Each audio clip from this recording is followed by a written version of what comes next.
오늘 말씀의 제목은 자리보다 삶이라고 잡아봤습니다. 자리가 사람을 만든다. 그런 말 아마 들어보셨을 거예요. 어떤 사람이 그 직분, 어떤 높은 직책을 맡게 되면 또 그 자리에 걸맞게 어떤 역량을 발휘하고 또 그런 품위가 나타날 때 자리가 사람을 만든다 이렇게 표현을 합니다. 사실 교회에서도 그런 때가 많이 있는 것 같습니다. 그래서 어떤 일을 맡길 때 잘 몰랐었는데 정말 그 자리에 딱 오르니까 정말 잘 일을 감당해낼 때 우리는 자리가 사람을 만든다 이렇게 표현을 하죠. 어제 좀 저도 그런 비슷한 느낌을 받았는데 이제 여수까지 내려가는 동안에 한참 한 2시간 넘게 걸렸던가요? 좀 한참 이렇게 운전을 이렇게 우리 타고 이렇게 가는데 이 가는 동안에 또 이렇게 지루하실까봐 또 가서 이제 서로 이제 마이크 안에 가지고 이제 자리에 앉아서 이제 돌아가면서 이렇게 노래를 이렇게 시키는데 마이크를 가지고 노래를 시키는 거예요. 시키는데 거의 한 열에 뭐 8 정도는 적어도 다 하시는 말이 뭐예요? 아이고 난 못해. 아이고 나 시키지 마. 이렇게 하시는데 그래도 부르셔야 된다고 하면 노래 제목 이야기하라고 이제 노래 제목 해가지고 그 이제 기계에다 맞춰가지고 이렇게 해가지고 하잖아요. 그러면 얼마나 멋들어지게 노래를 잘하시는지. 어떤 분들은 막 이렇게 정말 이렇게 흥겹게 하시고 그래서 깜짝 놀랐어요. 그래서 제가 막 머릿속에 생각한 게 있어요. 마이크가 가수를 만든다. 근데 사실 그 마이크 잡았다고 무조건 노래가 잘 나오는 건 아니잖아요. 뭐 기술들이 좋아서 뭐 에코도 들어가고 하니까 더 그럴듯하게 들리는 것도 있지만 그래도 평소 실력이 있기 때문에 어떤 분들은 무슨 곡을 해야 될지 준비해 오신 분도 있으시더라고요. 평소에 어떤 정도 실력이 있으니까 사실 마이크를 잡으니까 나오잖아요. 그런데 자리가 사람을 만든다고 했을 때 그 자리가 무조건 그래 다 잘 되게 하는 것은 아닌 것 같습니다. 사실 높은 자리 하면은 우리가 이제 대통령 그렇게 얘기하는데 우리 어린 시절의 꿈, 뭐 지금은 어떤지 모르겠어요. 근데 우리 어렸을 때 생각해 보면은 너 꿈이 뭐야 하면 제 1위가 뭐였습니까? 대통령이잖아요. 대통령. 그런데 어떤 분이 그 꿈 얘기를 할 때 이런 지적을 하시더라고요. 어떤 사람은 의사가 된다, 어떤 사람은 뭐 이렇게 대통령이 됐을 때, 그거 말고 정말 네가 의사가 돼서 뭘 하고 싶은 거냐, 대통령이 돼서 뭘 하려고 하느냐, 이게 진짜 꿈이고 삶의 목적이 돼야 된다는 거예요. 그러니까 뭔가 어떤 자리를 차지하는 게 목적이 아니라 그 자리에서 내가 어떤 일을 할 것이냐. 그 어떤 그 정치 평론가가 대통령을 놓고 이제 이런 얘기를 하는 걸 제가 들었는데 그 사람은 그 대통령이 된 그 사람은 대통령이 되려고 하는 목적만 있었지 대통령이 돼서 뭘 어떻게 해야겠다라고 하는 그게 없는 사람인 것 같다라고 하는데 우리 좀 그런 그 평가를 우리가 좀 마음에 새겨봐야 되지 않을까. 교회 안에서도 우리가 교회 안에 직분이 있는데 사실 이 장로나 권사나 이게 어떤 명예나 어떤 감투가 아닌데 어떤 분들은 꼭 그것을 그렇게 감투로 생각하시고 그렇게 또 하시는 분들이 또 있으시잖아요. 근데 정말 중요한 것은 뭔가가 되는 게 아니라 그 자리에서 뭘 어떻게 하느냐, 이게 중요하다는 거죠. 오늘 본문 말씀은 이제 그 다윗이 이제 유다의 왕이 되어서 이스라엘 이제 5장 넘어가면 이제 이스라엘 왕이 되는데 전체 이스라엘 왕인데 오늘 말씀 속에서는 다윗이 이제 유다 왕이 되는 이런 그 내용입니다. 그런데 이 다윗 앞서 이제 사울이 왕으로 있었지만은 사울이나 다윗은 똑같이 왕의 자리에 있었지만 사울은 실패한 왕으로 비참한 죽음을 맞이했었죠. 그런가 하면은 반대로 다윗은 물론 다윗 자신도 이렇게 실수하고 실패한 부분도 있었지만은 그러나 그 이후로 계속해서 성경에 이후의 모든 왕들에게 정말 다윗같이 그렇게 하도록 또 모든 후대의 성도들에게 모범이 될 만한 그런 인물이었었죠. 왜 똑같이 이스라엘의 왕이었는데 이런 차이가 나는지 오늘 본문 말씀 속에서 함께 더 깊이 살펴보고자 합니다. 첫 번째로 1절 사무엘하 2장 1절로 3절에서는 이 다윗이 헤브론으로 간 내용을 담고 있습니다. 지금 다윗은 어떤 상황인가? 바로 앞서 이제 사울의 죽음에 대해서 다윗이 그 소식을 들었던 거죠. 사울이 죽고, 근데 이 사울이 다윗을 죽이려고 했었던 그런 존재였었는데 그 사울이 죽은 거예요.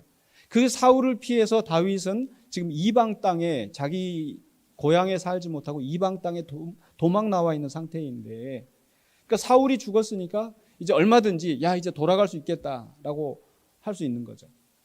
더군다나 이 왕인 사울이 죽었는데 다윗은 그 어렸을 때 사무엘을 통해서 기름 부음을, 왕이 되기로 기름 부음을 받았기 때문에 야 이제 사울이 죽었으니까 내가 가서 왕이 되어야지, 얼마든지 그 상황 속에서 다윗이 돌아갈 수 있는 그런 상황이었습니다. 하지만 그런 가운데서도 다윗은 자기 임의대로 판단하지 않고 독단적으로 움직이지 않고 먼저 하나님께 묻는 겁니다. 2장 1절에 이렇게 시작하죠. 그 후에 사울이 죽고 그 이후에 다윗이 여호와께 여쭈어 아뢰되 내가 유다 한 성읍으로 올라가리이까? 여호와께서 이르시되 올라가라. 다윗이 이르되 어디로 가리이까? 이르시되 헤브론으로 갈지니라. 유다의 한 성읍이라고 다윗이 묻는 이유는 그 자신이 유다 지파에 속한 사람이기 때문에 그 고향으로 돌아가는 것이 자연스럽죠. 그런데 유다 지파로 올라가라 하면은 상식적으로 생각하면 이 다윗이 자기의 고향이 어디예요? 다윗의 고향이 유다 베들레헴이거든요. 베들레헴이니까 뭐 하나님께서 올라가라 하면은 네 알겠습니다 하고 베들레헴으로 가면 되는데, 그 다음에 다윗이 묻는 게 어디로 갈까요? 하나님께서 헤브론으로 가라고 말씀하신 거예요. 그래서 좀 생각을 해봤습니다. 왜 하나님께서 다윗을 헤브론으로 가라고 하셨을까? 상식적으로 보면 유다 베들레헴으로 가라 이렇게 하셔야 될 것 같은데, 근데 가만 이제 지형적인 것을 생각을 해보면 이 유다 베들레헴은 이 예루살렘에서 약간 5km 정도 이렇게 남쪽에, 그러니까 굉장히 가까운 곳이에요. 엎어지면 코 닿는. 이 베냐민 지파의 땅, 사울의 집안이 있는 그 예루살렘 그곳과 유다 베들레헴이 너무 가깝기 때문에 만약에 이 다윗이 이 유다 베들레헴에 와서 자리를 잡았으면 그 좀 전쟁이 계속 일어날 수 있는 가능성이 있지 않았었을까 하는 생각도 들고요. 또 이 헤브론은 유다 베들레헴에 비해서 아까 유다 베들레헴은 바로 그 베냐민 땅과 붙어 있는 그곳이라고 그랬는데, 이 헤브론은 저 남쪽으로 한 30km 더 밑으로 내려옵니다. 그러니까 우리식으로 하면 이 군산에서 남쪽으로 한 30km 어느 정도, 한 정읍, 고창 이 정도 될까요? 아니 그보다 좀 더 가까울 수도 있겠습니다만은. 그러니까 어쨌든 좀 더 떨어진 곳으로 갔는데, 이 헤브론은 이 높은 고지대입니다. 그래서 이 싸우러 나가는 그런 것보다는 누가 쳐들어왔을 때 이 보호를 받을 수 있는 그런 요새인 거죠. 그러니까 만약에 다윗이 이 사울 지파에 남아있는 사람들과 전쟁을 막 가서 하지 않는다 하더라도 그들이 쳐들어올 때 이게 보호를 받을 수 있는 그런 지형이었다는 거죠. 뭐 이건 제가 그냥 생각을 해본 거고요. 어쨌거나 다윗은 유다 베들레헴으로, 자기에게는 그곳이 편하고 익숙한 곳이었겠지만 그러나 하나님께서 헤브론으로 가라고 하니까 헤브론으로 가는 거예요. 그래서 그 뒤로 2절로 3절에 보니까 다윗이 그 두 아내를 데리고 또 여러 가족들과 또 함께한 추종자들을 데리고 올라가서 그 헤브론 각 성읍에 살게 된 겁니다. 근데 여기에서 이제 말씀에 근거해서 굳이 헤브론에 가서 이 정착하게 하신 하나님의 뜻이 무엇일까를 생각을 해보니까 이스라엘 역사에서 이 헤브론이 나타난 게 바로 창세기 13장이더라고요. 즉 지금 이 다윗은 전혀 자기에게 익숙하지 않은 곳이지만은 하나님께서 헤브론으로 가라고 하시니까 헤브론에 가서 지금 정착한 상황인데, 그와 비슷한 일이 바로 창세기 13장에서 아브라함에게 있었던 거예요. 바로 창세기 12장에서 하나님께서 아브라함을 부르시고 너는 내 친척 내 아비 집을 떠나 내가 너에게 지시할 땅으로 가라고 해서 이제 가나안 땅으로 가게 되는데, 그 다음에 13장에 가면은 이 아브라함이 이 롯, 자기가 데리고 온 롯과 같이 왔다가 헤어지는 상황이 됩니다. 헤어지게 됐을 때 이 아브라함 마음이 굉장히 낙심한 중에 있었을 때 하나님께서 아브라함에게 나타나셔서 하셨던 말씀이 창세기 13장 17절, 너는 일어나 그 땅을 종과 횡으로 두루 다녀보라. 내가 그것을 내게 주리라 라고 말씀하시는데, 거기가 어딘가 계속해서 보니까 18절에 이에 아브라함이 장막을 옮겨 헤브론에 있는 마므레 상수리 숲에 이르러 거주하며 거기서 여호와를 위하여 제단을 쌓았더라.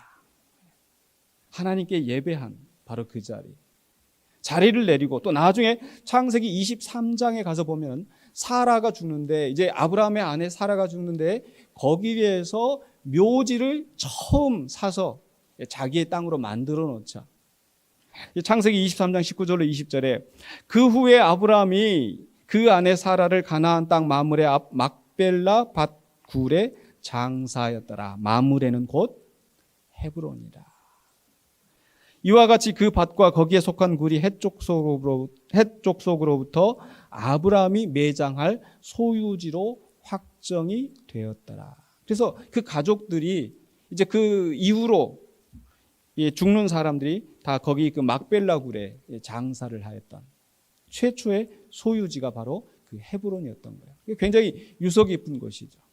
무엇보다도 아브라함이 갈 바를 알지 못하였지만 하나님께서 지시한 그곳으로 정착하였던 바로 그 자리에 다윗이 다시 하나님의 명령을 따라 정착하게 된 거죠. 이렇듯이 다윗은 이 상황에 따라서 자기 임의대로 판단하지 않고 하나님의 지시하심을 따라서 헤브론에 와서 정착한 거예요. 그리고 나서 그 다음에 나온 말씀이 뭐예요? 4절에 보니까 4절 상반부에 다윗이 여기에서 유다의 왕이 된 겁니다.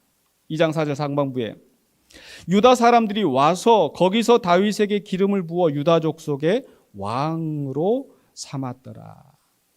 사실 다윗이 처음부터 그것을 의도하고 계획하고 또는 이 헤브론 사람들과 뭔가 계약을 하고 간 게 아니에요. 그저 하나님이 지시하신 대로 거기 갔더니 유다 사람들이 와가지고 다윗을 왕으로 세운 거죠. 그렇게 해서 하나님께서 다윗을 왕으로 세우고자 하신 하나님의 뜻이 차츰차츰 이루어져 가는 겁니다. 결코 다윗은 왕의 자리를 스스로 탐하거나 또는 서두르지 않았어요. 그런데 여기서 또 생각할 것은 왜 굳이 이 유다 사람들은 아직 사울의 그 잔당이 남아있는, 사울의 정부가 힘을 가지고 있는 이 상태에서 다윗을 왕으로 세웠을까? 근데 그 앞에 이제 내용들을 또 역사를 살펴보면은 이 다윗이 이 유다 지파 사람들을 구원하였던 그런 역사들이 있습니다.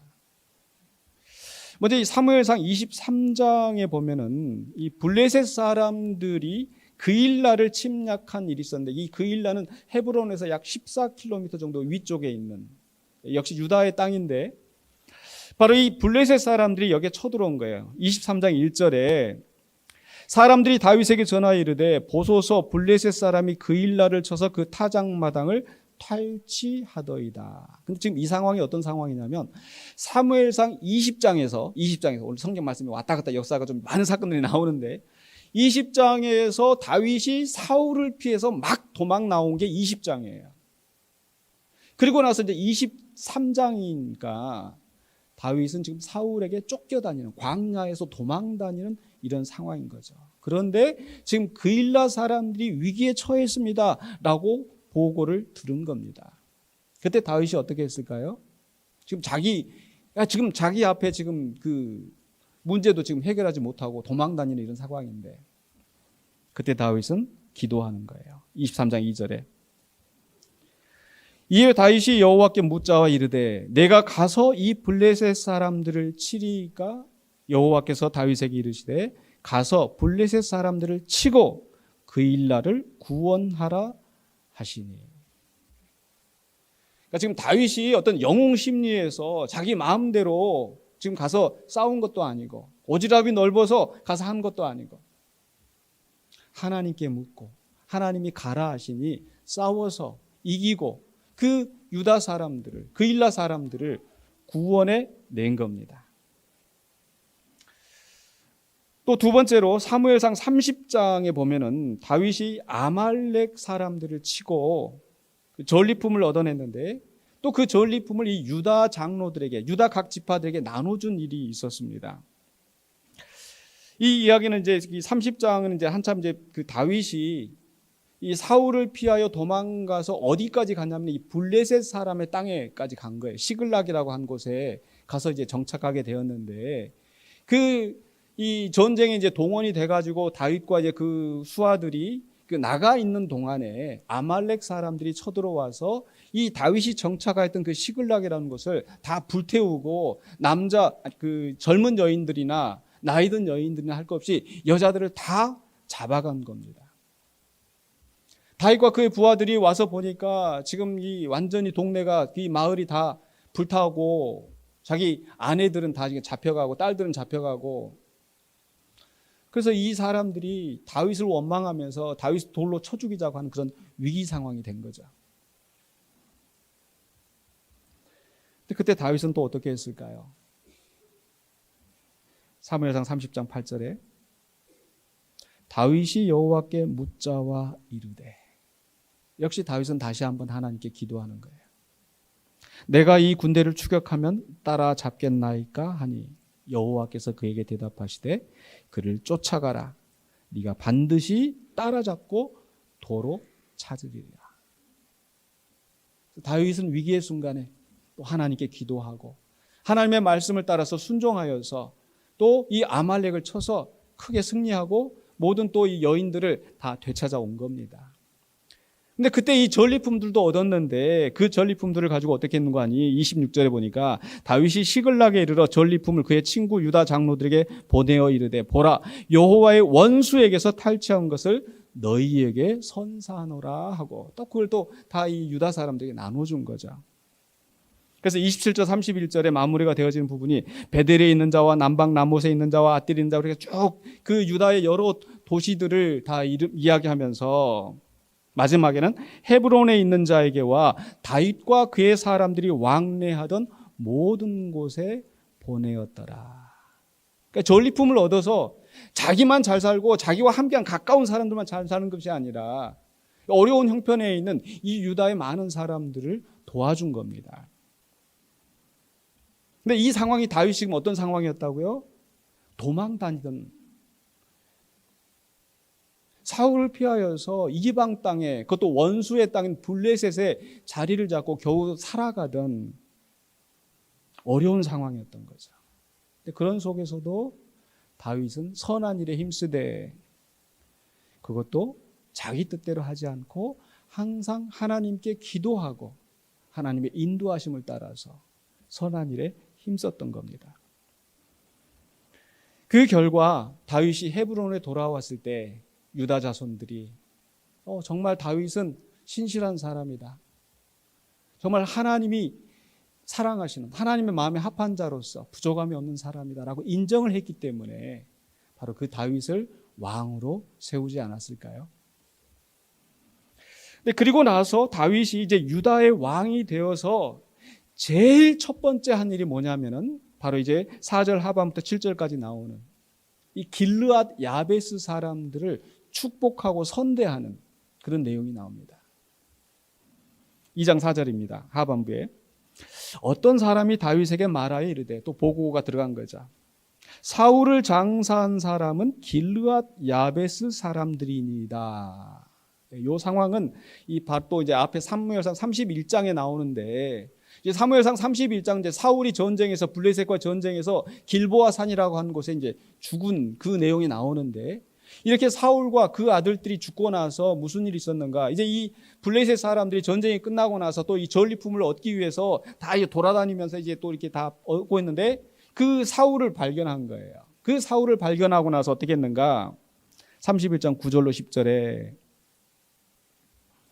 사울의 머리를 베고 그의 갑옷을 벗기고 자기들의 신당과 백성에게 알리기 위하여 그것을 블레셋 사람의 땅 사방에 보내고 그의 갑옷은 아스다롯의 집에 두고, 아스다롯은 바로 그 신당이에요. 그들이 믿는 신, 섬기는 신. 그러니까 우리가 우리의 원수를 잡아서 이렇게 이겼습니다라고 그 갑옷은 그 전리품으로 신전에다가 이렇게 걸어놓고,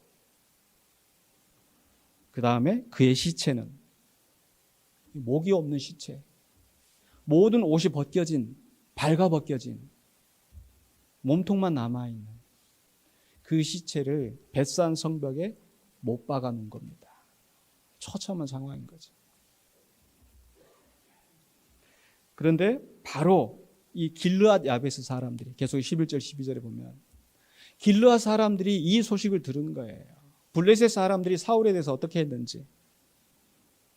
그래서 그 사람들이 밤새도록 달려가서, 모든 장사들이 그 말을 듣고 지체 없이 또 은밀한 가운데 움직인 거죠. 왜? 그 사람들, 블레셋 사람들이 여전히 자기들 공격을 할 수 있는 그런 상황인데, 계속 12절 하반부 이하에서 사울의 시체와 그의 아들들의 시체를 벳산 성벽에서 내려 그 못 박혀 있는 그 시체를 가져다가 야베스에 돌아와서, 자기들의 마을로 돌아와서 거기서 불사르고 그의 뼈를 가져다가 야베스 에셀라말에 장사하고 적절하게 장례를 치른 거예요. 그리고 그 사울을 위하여서 7일 동안 금식한 겁니다.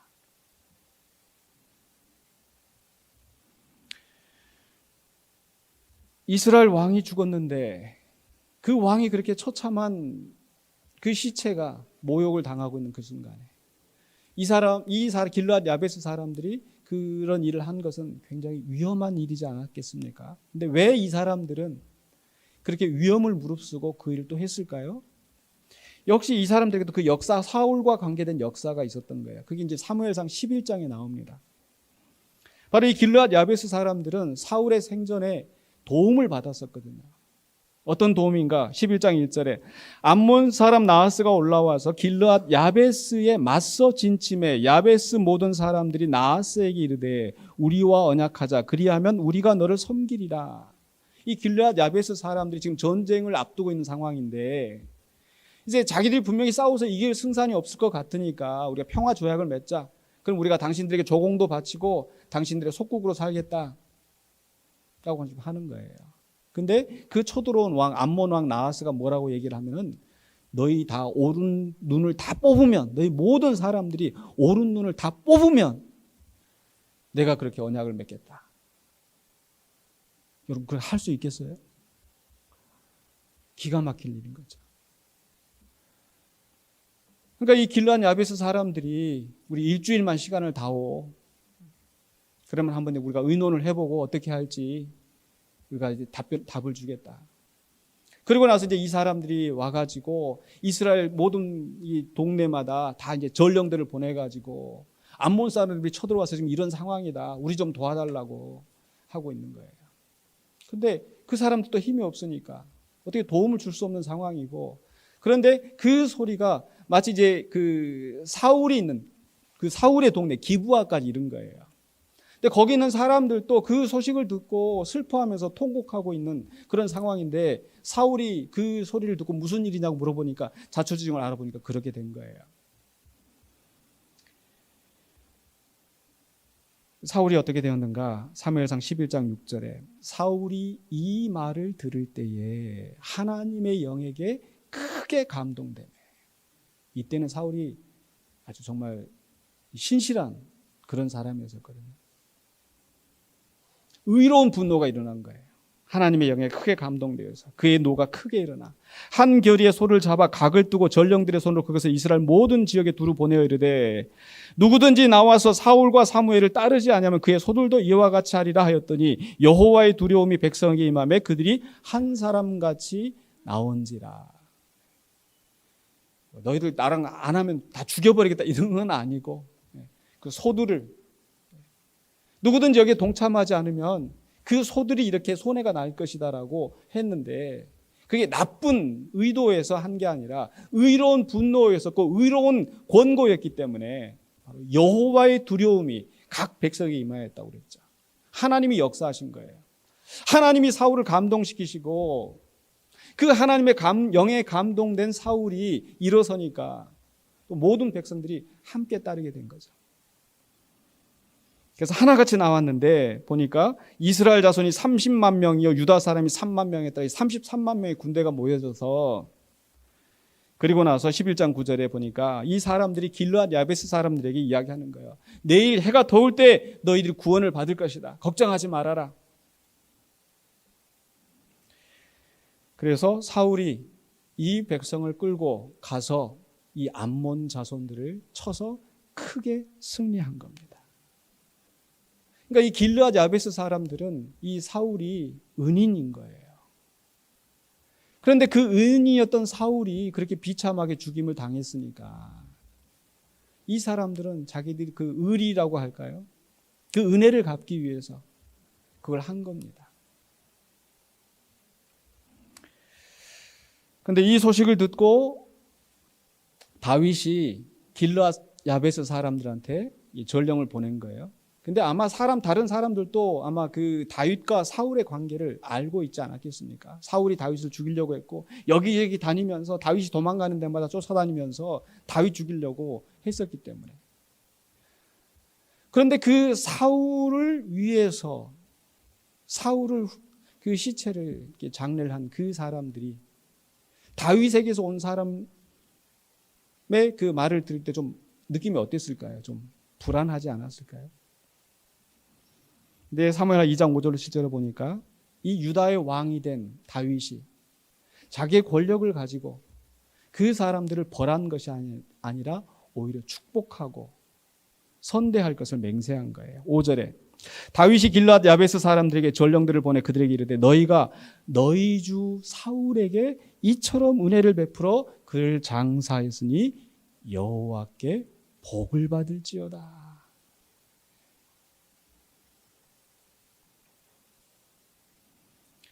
그리고 나서 계속해서 그냥 입 바른 소리로 한마디 말하고 끝나는 것이 아니라 계속해서 6절과 7절에서 너희가 이 일을 하였으니 이제 여호와께서 은혜와 진리로 너희에게 베푸시기를 원하고 나도 이 선한 일을 너희에게 갚으리니.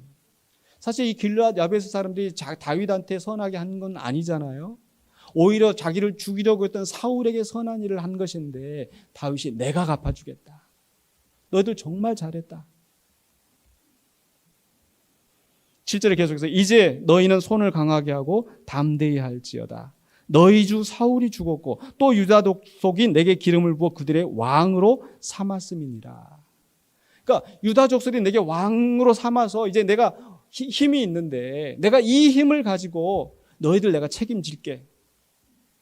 내가 너희들 보장한다. 이렇게 한 거예요. 얼마나 대단합니까?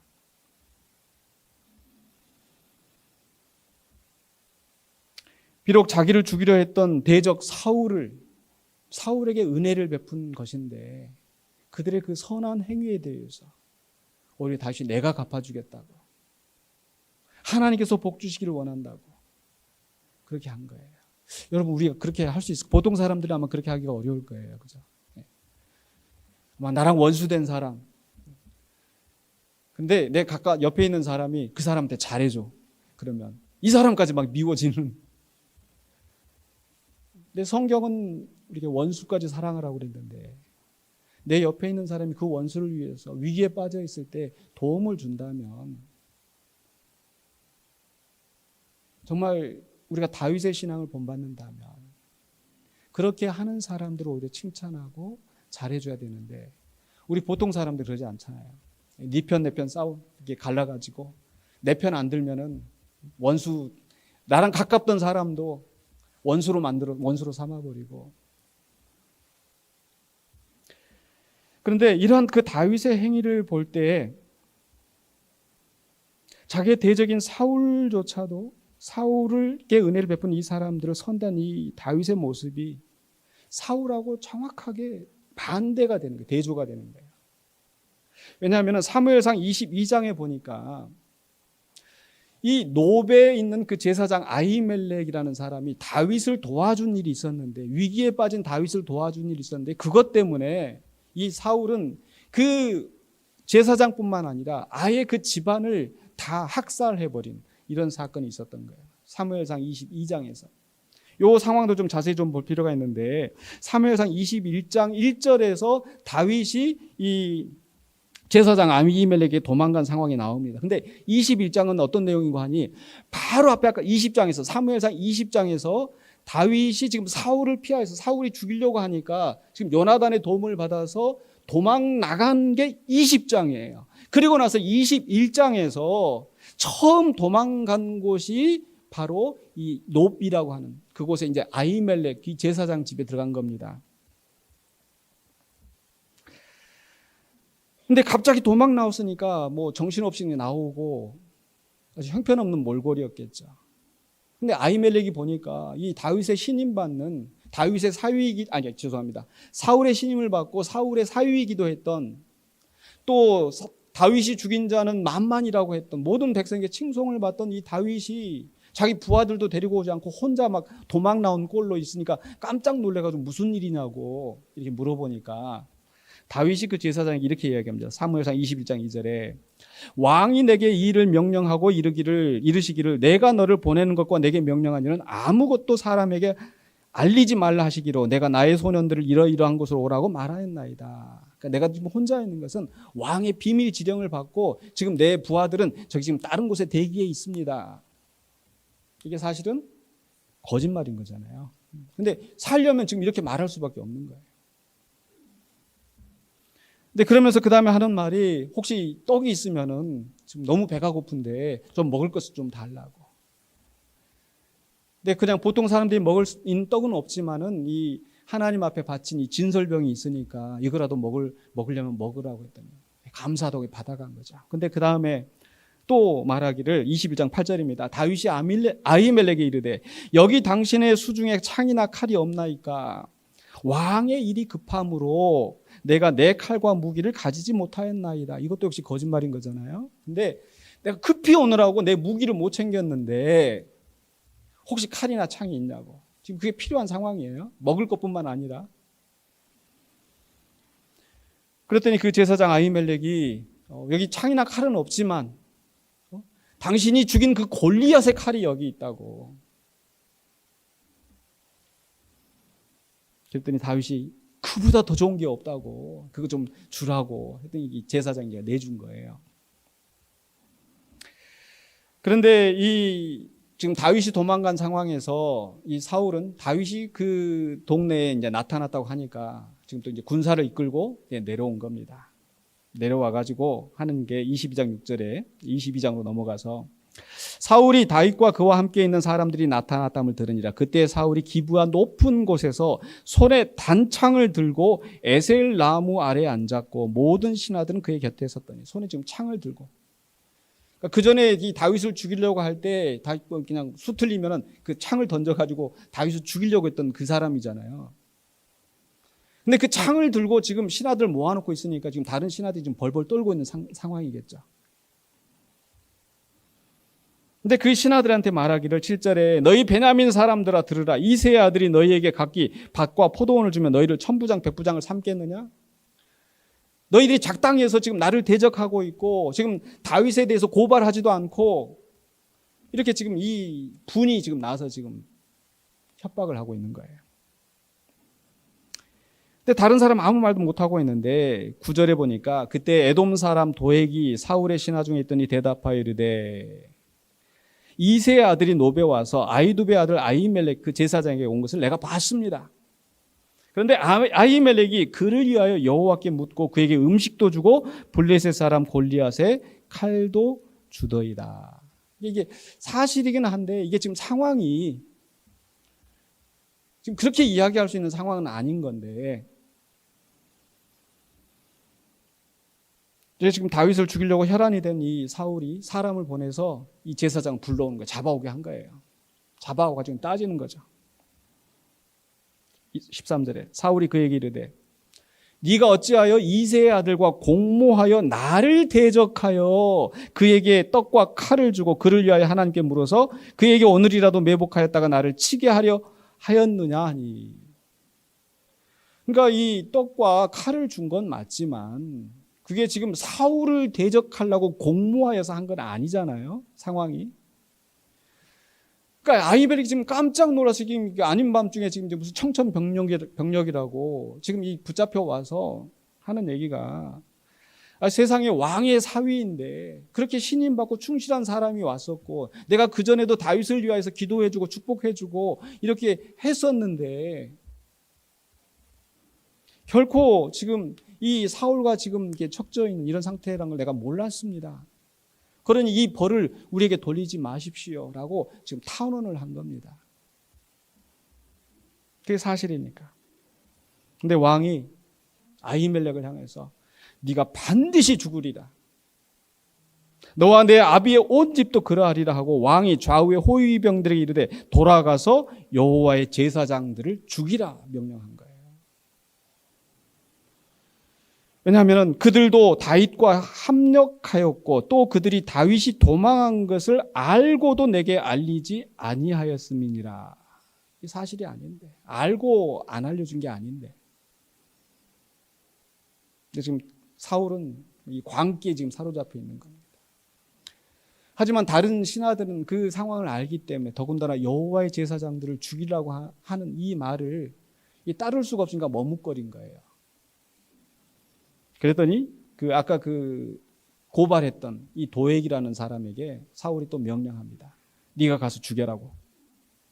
그랬더니 사무엘상 22장 18절에 하반부에 19절에 에돔 사람 도액이 돌아가서 제사장들을 쳐서 그날에 세마포 에봇 입은 자 85명을 죽였고 제사장들 세마포 에봇 그 관복을 입은 제사장 관복을 입은 현직에 있는 제사장들 85명을 몰살하고 그뿐만 아니라 남녀와 아이들과 젖먹는 자들과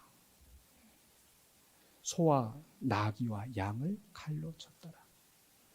그 아말렉을 멸절하라고 한 하나님의 명령을 듣지 않았던 그 사울인데 여호와의 제사장들 아무런 죄가 없는 그 제사장들을 단지 다윗을 도와줬다는 이유만으로 학살을 한 거예요. 이런 면에서 바로 다윗과 대조가 되는 겁니다. 똑같은 왕의 자리에 있었는데 두 사람의 행동은 너무 다른 거예요.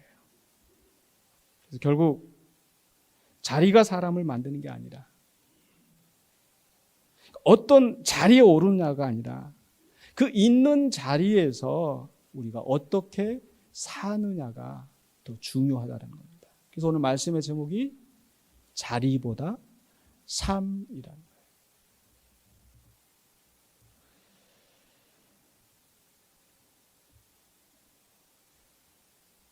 다윗은 결코 왕이 되어야 되겠다고 어떤 야심을 품거나 그 자리를 탐하지 않았습니다.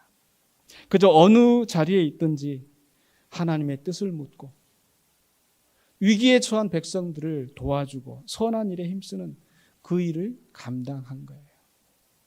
그게 하나님의 마음에 합한 자로서 살아왔기 때문에 하나님께서 그를 적절하게 또 쓰시고 그에게 또 모든 후대에 귀감이 되게 하신 것이 아니겠습니까? 그가 왕이 된 이후에도 사울처럼 변심하지 않고 여전히 같은 마음으로 하나님의 뜻을 따라간 거예요. 그리고 평화의 정치를 펼쳐나간 거죠. 그래서 우리 앞에는 바로 사울과 같이 어떤 자리에 있으면서 그 자리에서 하나님께 묻지 않고 독자적으로 판단하고 결정하면서 하나님께 불순종한 그런 길을 갈 것이냐, 아니면 항상 어느 자리에 있든지 하나님께 묻고 순종하면서 하나님과의 신실한 관계를 유지할 뿐만 아니라 또 주변의 많은 사람들에게 선한 일에 힘쓰고 선한 영향력을 행사하면서 사느냐, 그것이 우리에게 더 중요한 삶인 줄로 믿습니다.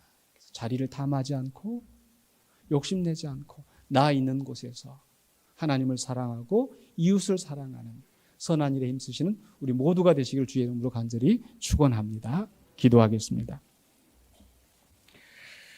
사랑해 주님 은혜를 감사합니다.